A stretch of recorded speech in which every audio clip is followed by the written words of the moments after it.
Bless mega bible quiz 2026 episode 170യിലേക്ക് എല്ലാ പ്രിയപ്പെട്ട പ്രേക്ഷകർക്കും സ്വാഗതം. ബൈബിൾ പോർഷൻ പറയാം.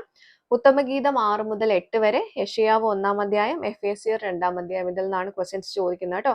എല്ലാവരും പോർഷൻസ് വായിച്ച് മനസ്സിലാക്കിയിട്ടുണ്ടാവുമെന്ന് കരുതുന്നു. ചോദ്യങ്ങളിലേക്ക് പോകുന്നു.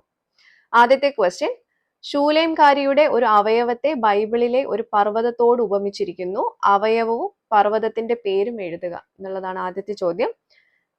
ക്വസ്റ്റ്യൻ റിപ്പീറ്റ് ചെയ്യാം. ശൂലേംകാരിയുടെ ഒരു അവയവത്തെ ബൈബിളിലെ ഒരു പർവ്വതത്തോട് ഉപമിച്ചിരിക്കുന്നു. അവയവവും പർവ്വതത്തിന്റെ പേരും എഴുതുക.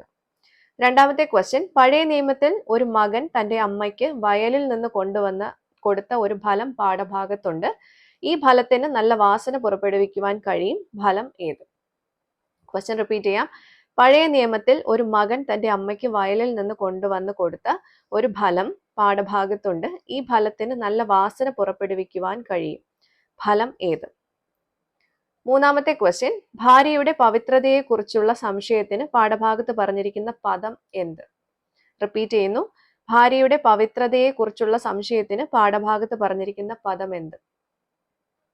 നാലാമത്തെ ചോദ്യം, രണ്ട് ലോഹങ്ങൾ ചേർന്ന ഒറ്റപ്പദം ഏത്?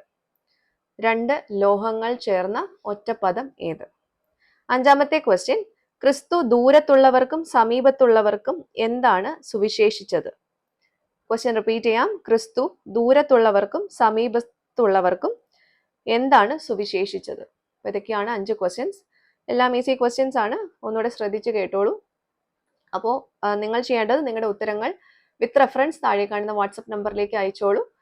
ഇതിന്റെ ശരിയായിട്ടുള്ള ഉത്തരങ്ങൾ നാളെ റിവീൽ ചെയ്യുന്നതായിരിക്കും. അപ്പോൾ ശരി ഉത്തരങ്ങളുമായിട്ട് നാളെ മറ്റൊരു വീഡിയോയിലൂടെ നമുക്ക് വീണ്ടും കാണാം. Till then it's me Angel signing off. Bye and take care.